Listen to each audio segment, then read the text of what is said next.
Global markets को discuss करते हैं और सबसे पहले हम डॉलर इंडेक्स की बात करें। डॉलर इंडेक्स टेक्निकली इसके ऊपर हम काफ़ी टाइम से, जब से ये बुल्स एंड बेयर शुरू हुआ, यहाँ पे हम बुलिश थे डॉलर इंडेक्स के ऊपर। एग्जैक्ट हमने टॉप पकड़ा, उसके बाद हम ये बेयरिश रहे और हम सेल ऑन स्ट्रेंथ की कॉल देते रहे।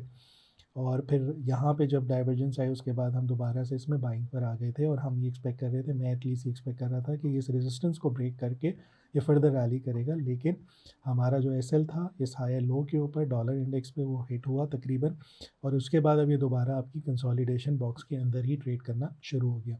सो right now no man's land, ना ये ऊपर रेजिस्टेंस को अभी इतनी अनकरीब जल्दी ब्रेक कर देगा, ना ये सपोर्ट को जल्दी ब्रेक करेगा। ये मेरे ख़्याल में ईयर एंड है और ये यहीं कहीं पे ट्रेड होता रहेगा। फिर जनवरी में कुछ शायद इसकी कोई डायरेक्शंस नज़र आएँ, क्योंकि लास्ट 10 डेज़ दिसंबर के इतने मार्केट जो हैं वो एक्टिव नहीं रहती।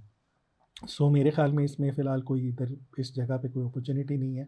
और ये जब हमारा एसएल हिट हुआ हमने देखा कि डॉलर वीक होना शुरू हुआ तो गोल्ड भी परफॉर्म करना शुरू हो गया, नैस्डैक भी परफॉर्म करना शुरू हो गया, क्रिप्टो भी परफॉर्म करना शुरू हो गया। सो डॉलर के वीक होने से रिस्क ऑन एसेट्स जितने थे वो सारे परफॉर्म करना शुरू हो गए। राइट नाउ डॉलर इंडेक्स पे भी फ़िलहाल मुझे ऐसा कोई पोटेंशियल नहीं है टेक्निकल्स के ऊपर। सो देखते हैं, बाकी फंडामेंटल्स हम आज से डिस्कस करते हैं। अभी शुरू में तो काफ़ी डिटेल्स हम आने इसके ऊपर बात की थी, एक दफ़ा ब्रीफली फिर डिस्कस कर लेते हैं। हमारा डॉलर इंडेक्स स्टिल, अब आपको क्या लग रहा है जो डॉट लाइन था फेड की तरफ से जो आए उसके बाद?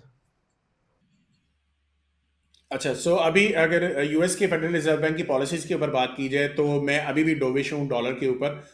मैंने 2 हफ्ते से ऑलरेडी कहा हुआ था कि मुझे लग रहा है कि जो आपकी पॉलिसी आने वाली है वो काफी हद तक डॉलर के लिए कुड बी नेगेटिव, बिकॉज दो चीजें होती हैं। इंटरेस्ट रेट कट जो है वो भी आपकी करेंसी को थोड़ा सा बेरेज करती है।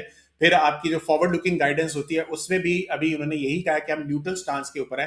तो वो आप कह लें कि न्यूट्रल चीज तो हो गई, लेकिन एक और चीज जो है जिसको कहते हैं क्वांटिटेटिव टाइटनिंग या ईजिंग, तो इन्होंने क्वांटिटेटिव टाइटनिंग जो होती है, ये अगेन पॉलिसी काफी डिटेल में जाने वाली बात है, बट इन्होंने रोक दी हुई है और इन्होंने कहा कि हम $40 बिलियन का जो है अपनी टी बिल्स और बॉन्ड्स को जो है वो खरीदेंगे मार्केट से।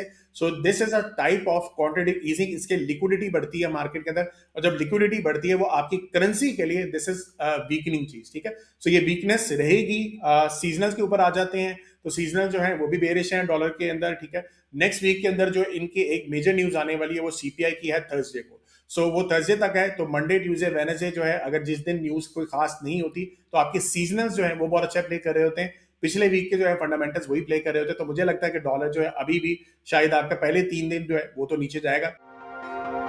सरमाया डॉट जहां हर फैसला बने सरमाया।